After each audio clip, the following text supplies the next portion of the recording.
Livro O Evangelho segundo o Espiritismo, de Allan Kardec. Capítulo 7. Bem-aventurados os pobres de espírito. Todo aquele que se eleva será rebaixado. 3. Naquela ocasião, os discípulos se aproximaram de Jesus e perguntaram: quem é o maior no reino dos céus? Jesus então chamou uma criança e, colocando-a no meio deles, respondeu: em verdade, eu digo a vocês que todo aquele que não se assemelhar à simplicidade e à pureza desta criança não entrará no reino dos céus. Porém, todo aquele que se humilhar e se fizer pequeno como essa criança será o maior no reino dos céus. E o que receber em meu nome uma criança como essa, a mim é que estará recebendo. Mateus, capítulo 18, versículos 1 a 5. 4. A mulher de Zebedeu, com seus 2 filhos, aproximou-se de Jesus para pedir um favor. Ele perguntou: o que você quer?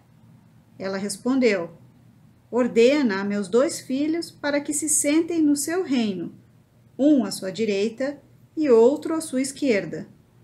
E Jesus respondendo lhe disse: você não sabe o que está me pedindo. Depois perguntou aos 2 jovens: vocês podem beber do cálice que eu vou beber? E eles responderam: podemos. E Jesus disse: é verdade que vocês podem beber do cálice que eu vou beber, mas no que diz respeito a sentar à minha direita ou à minha esquerda, não cabe a mim conceder. Isso será para aqueles a quem meu Pai tenha preparado. Quando ouviram isso, os 10 apóstolos se indignaram contra os 2 irmãos. Jesus, chamando-os para perto de si, disse-lhes: todos sabem que os governadores dos povos dominam seus governados e que os poderosos exercem sobre eles o seu poder. Isto não deve acontecer entre vocês. Ao contrário, todo aquele que quiser ser o maior, que seja um servidor, e aquele dentre vocês que quiser ser o primeiro, que seja um escravo. Procurem seguir o meu exemplo, pois eu não vim para ser servido, e sim para servir.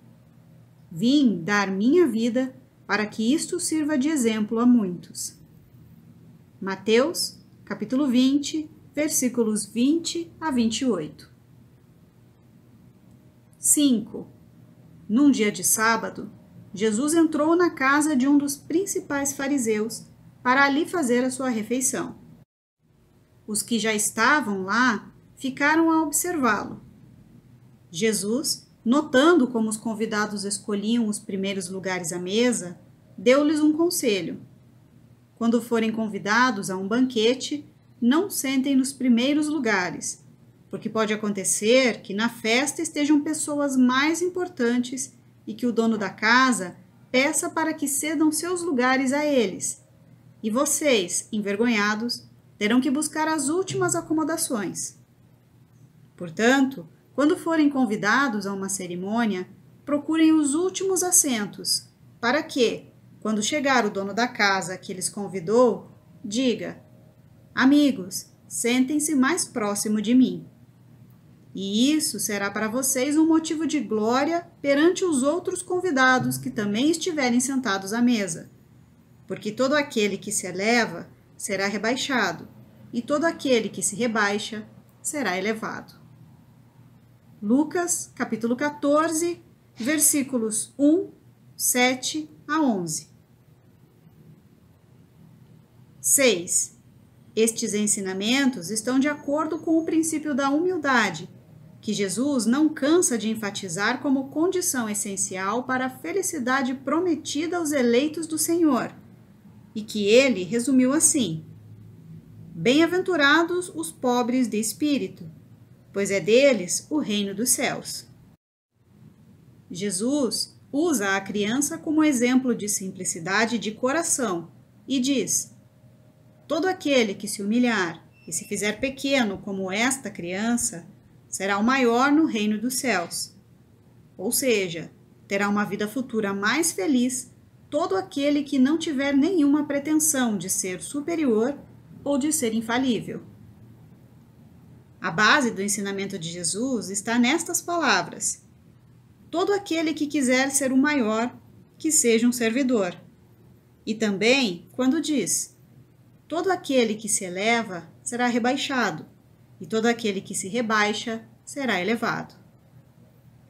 O Espiritismo vem confirmar esses ensinamentos ao mostrar que, no mundo dos espíritos, os que foram humildes na Terra encontram-se em melhor situação do que aqueles que foram orgulhosos e poderosos. Ao morrer, os simples e os humildes levam consigo aquilo que constitui a verdadeira grandeza no céu, ou seja, as virtudes. Os ricos e poderosos deixam na terra tudo o que fazia sua grandeza e que não podem levar para outra vida, isto é, a riqueza, os títulos, a glória, a nobreza e todas as coisas que não possuem importância verdadeira. Assim, eles chegam ao mundo espiritual desprovidos de tudo, como náufragos infelizes que perderam até mesmo suas roupas. Conservam apenas o orgulho, o que torna a sua nova posição ainda mais humilhante, pois vêm, acima deles e cheios de glória, aqueles mesmos a quem humilharam na terra. O princípio da alternância entre a posição dos orgulhosos e dos humildes é explicado pelo Espiritismo através das encarnações sucessivas, no qual aqueles que tiveram uma posição elevada em uma existência terrena e foram dominados pelo orgulho ou pela ambição, serão rebaixados até a última posição na existência seguinte. Portanto, não procurem os primeiros lugares na terra, nem se coloquem acima dos outros, se não quiserem ser obrigados a descer. Procurem, ao contrário, a posição mais humilde e mais modesta, porque Deus saberá dar-lhes um lugar mais elevado e melhor, se assim o merecerem.